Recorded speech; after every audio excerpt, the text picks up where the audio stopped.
ፍርሃት ምንድነው? ፍርሃት እንዴትስ ሊፈጠር ይችላል? በፍርሃት ውስጥ መኖር ምን አይነት ተጽዕኖ ይፈጥርብናል? ፍርሃት በአካልም ሆነ በስነ ልቦና ላይ አደጋ ወይም ስጋት ሲደቀን የሚፈጠር የሰው ልጅ በህይወት ለመትረፍ የሚጠቀመው ተፈጥሯዊና ኃይለኛው ስሜት ነው። አእምሮአችን አደጋ ሲያስተውል ሰውነታችን ወይ ለመዋሊያም ለመሸሽ እንዲዘጋጅ የሚያደርግ ወሳኝ ስሜት ነው። ይህ ለአጭር ጊዜ የሚቆይ ፍርሃት ህይወታችን ከአደጋ ለመጠበቅ የሚረዳ ጠቃሚው ስልት ነው። ነገር ግን ፍርሃት ከእውነተኛ አደጋ አልፎ በአስተሳሰባችን በባህላችንና በስነ ልቦና ስብራቶቻችን ላይ ተመስርቶ በውስጣችን ሲቀረጽ ዘላቂ ወይም ክሮኒክ ፍርሃት ይሆንብናል። ይህ አይነቱ ፍርሃት የሚታይ አደጋ በሌለበት ሁኔታ ውስጥ እንኳን ሰውን አግቶ በመያዝ እቅዶቹን፣ ግንኙነቶቹና አጠቃላይ የህይወት ጉዞዎችን ሙሉ በሙሉ ሽባ የሚያደርግ ስሜት ነው። እናም ዛሬ በሰው ልጆች ህይወት ውስጥ ዘላቂ የሆነ የቅዠት ፍርሃት እንዲፈጠር የሚያደርጉብን ዋና ምክንያቶችን በጥልቀት እንመለከታለን። ይህን ማወቅ ምን ይጠቅማል ካላችሁ፣ ምን አይነት ፍርሃት ውስጥ ታስረን እንዳለን ራሳችንን አውቀን ከዛ ፍርሃት ማንነታችንን እንድናላቀቅና ወደ ህልማችን በነፃነት ለመጓዝ እንድንችል ስለሚረዱን። ከነኚህ የቅዠት ፍርሃቶች መካከል አንደኛውና የመጀመሪያው የማናውቀውን መፍራት ነው። ፊር ኦፍ ናው። ይህ ፍርሃት ለሰው ልጅ ትልቁና መሰረታዊ ፍርሃት ነው። አእምሮአችን ሁልጊዜ ነገሮችን አስልቶና ተንብዮ በቁጥጥር ስር ማዋል ይፈልጋል። ነገር ግን የወደፊቱ ጊዜ ምን ይዞ ሊመጣ እንደሚችል ባለማወቅ ካለንበት ወደ ሌላ አዲስ ሰፈር ስንገባና ለውጦችን መጋፈጥ ስንጀምር በዚህ ጊዜ አእምሮአችን ዘላቂ የደህንነት ማጣት ስሜት በመፍጠር ፍርሃት ይፈጥርብናል ማለት ነው። ሁለተኛው መርሃችን ውድቀትን መፍራት ነው። ፊር ኦፍ ፌይሊየር። አብዛኞቻችን አዲስ ነገር ለመጀመር ወይም ህልማችን ለመከተል የምንፈራው በመውደቅ ውስጥ የሚገጥመንን ስቃይ ስለምንፈራው ነው። ምክንያቱም ውድቀት ከራሳችን ማንነት ጋርና ከክብራችን መጓደል ጋር ስለምናያይዘው ነው። በዚህም ምክንያት ስህተት ከመስራት ይልቅ ምንም አዲስ ነገር ሳንሰራ ባለንበት መርገጥን እንመርጣለን። ይህ ሲሆን ህይወታችን በማንፈልገው መልኩ እንድንኖር እንገደዳለን። እናም ህይወታችን የሚለውጥልን ነገር እንዳንሰራ በአእምሮአችን የቅዠት ፍርሃት ውስጥ ታስረን እንድንቆይ እንገደዳለን ማለት ነው። ሶስተኛው መርሃችን ተቀባይነት ማጣት የሚል ፍርሃት ነው። ፊር ኦፍ ሪጀክሽን። ይህ አይነት ፍርሃት የሚፈጠርብን ምክንያት እኛ የሰው ልጆች በተፈጥሮ ማህበራዊ ፍጡሮች ነን። በዚህም ምክንያት ከቤተሰብ፣ ከጓደኛ ወይም ከማህበረሰብ መገለልን በመፍራት የራሳችን እውነተኛ ማንነት ደብቀን የሌሎችን ፍላጎት ብቻ እያሟላን በጭንቀት እንድንኖር የሚያስገድድ ፍርሃት ነው። ይህ አይነቱ ፍርሃት አብዛኞቻችን ካደግንበት የማህበረሰብና ባህል ጋር ተያይዞ የመጣ በመሆኑ የብዙዎቻችን ህይወት ላይ ተጽዕኖ በማሳደር ከህልማችን እንዳንገናኝ አስሮ ይዞናል። አራተኛው መርሃችን የቁጥጥር ማጣት ፍርሃት ነው። ፊር ኦፍ ሎስ ኦፍ ኮንትሮል። ይህ ደግሞ የሚፈጠረው በህይወታችን ውስጥ የሚከሰቱ ነገሮች ሙሉ በሙሉ መቆጣጠር እንደማንችል ሲሰማን ነው። ለምሳሌ እንደ ጤና፣ ኢኮኖሚና የሰዎችን ባህሪ ያሉ ሁኔታዎችን ከቁጥጥራችን ውጭ እንደሆኑ ስናይ እነኚህ ሁኔታዎች ባለመቆጣጠራችን ህይወታችን የሚመሰቃቀል ይመስለናል። እናም ሁልጊዜ በፍርሃትና በስጋት እንድንኖር እንገደዳለን።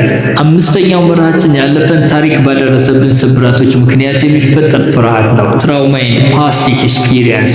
ይህ አይነቱ ፍርሃት በልጅነት ጊዜ ወይም በህይወት ጉዞ ውስጥ የደረሱብን ከባድ የስነ ልቦና ስብራቶች እንደ በደል፣ ክህደት፣ እንደ ኪሳራና የልጅነት ፍቅር እጦት የመሳሰሉ ሁኔታዎችን በአእምሮአችን ውስጥ ከባድ ጠባሳ ትተው ስለሚያልፉ አእምሮአችን ያንን ህመም በድጋሚ ላለመቅመስ ሲል ሁልጊዜ በጥንቃቄና በፍርሃት ውስጥ እንድንኖር ያስገድደናል።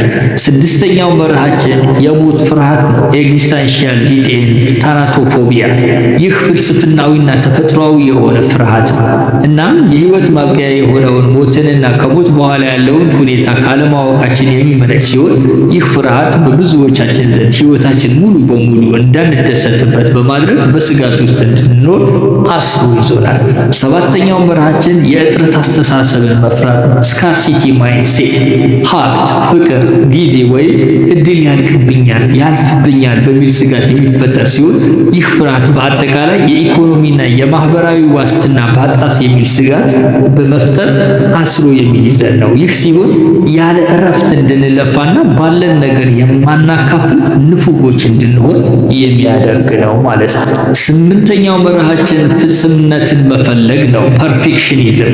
ይህ አብዛኛው ጊዜ በልጅነት እድሜያችን በትችትና በወቀሳ ያደግን ከሆነ ስናድግ ብቁ ያለመሆን ስሜት ይሰማናል። እናም አእምሮአችን ያንን የልጅነት ጠባሳ እንዳይነካብን የምንሰራው ነገር ሁሉ ጥንቅቅ አድርገን እንድንሰራ ይፈልጋል። ምክንያቱም በሰራነው ነገር ጉድለት ከተገኘ ትችትና ወቀሳን ስለምናስተናግድ ያንን ቁስለት ይነካብናል እና ይህንን ቁስል እንዳይነካብን በመፍራት ፍጹም ለመሆን እንጥራለን።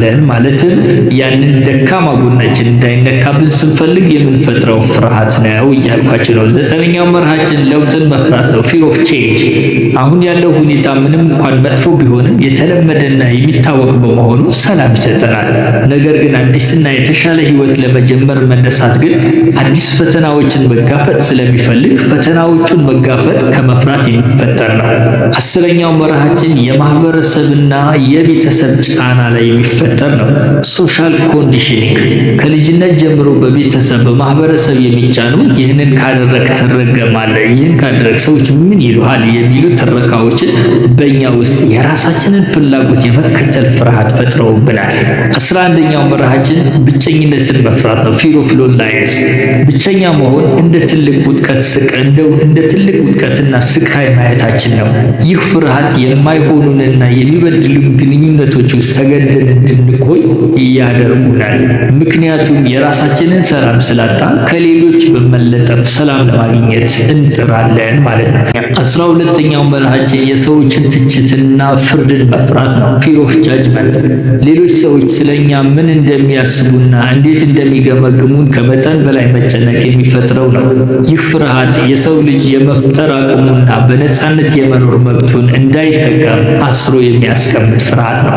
13ኛው የጤና መታወክና በሽታን መፍራት ነው ሃይፖኮንድሪያ ኤንድ ፊር ኦፍ ኢልነስ። የሰውነታችን ደካማነትና ለማንኛውም በሽታ ተጋላጭ ስለመሆናችንን በማሰብ የሚፈጠር ፍርሃት አይነት ነው። ይህ የሚሆነው ትንሽ የአካል ምልክቶች ሁሉ እንደ ትልቅ በሽታዎችን መተርጎም በቋሚ ስጋት ውስጥ እንድንኖር የሚያደርግ ነው። 14ኛው መርህ በአሉታዊ መረጃዎች መጥለቅ ነው ሚን ወርልድ ሲንድሮም።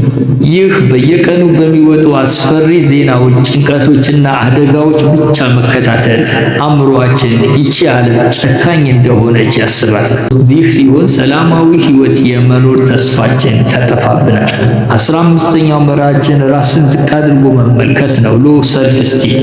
እኔ ብቁ አይደለሁም፣ ማንም አይወደኝም በሚልና ስኬታማ ሆኖ እንኳን ቢሆን ይህ ስኬት የመጣው በአጋጣሚ ነው በሚል ማመን በሚፈጠር ነው እና ማንነቴ ከታወቀ እዋረዳለሁ በሚል ዘላቂ ፍርሃት ውስጥ እንድንኖር የሚያስገድድ ነው። 16ኛው ኃላፊነትን መፍራት ነው ፊር ኦፍ ሪስፖንሲቢሊቲ። ኃላፊነትን መፍራት ሁልጊዜ ጥገኛ እንድንሆንና በራሳችን ህይወት ላይ እንዳንወስንና መሪ እንዳንሆን ያደርገናል። በዚህም ምክንያት ምንም እንኳን ጥሩ ውጤት እንደሚያመጣ ብናውቅም ከመወሰን በመቆጠብ ኃላፊነትን መውሰድ እንፈራለን። 17ኛው መርሃችን እርጅናና የመስራት አቅም ማጣት ፍርሃት ነው ፊር ኦፍ ኤጂንግ ኤንድ ዲፔንደንሲ። ይህ የወጣትነት የውበትና የጉልበት መክሰም በማሰብ የሚፈጠር ፍርሃት ነው።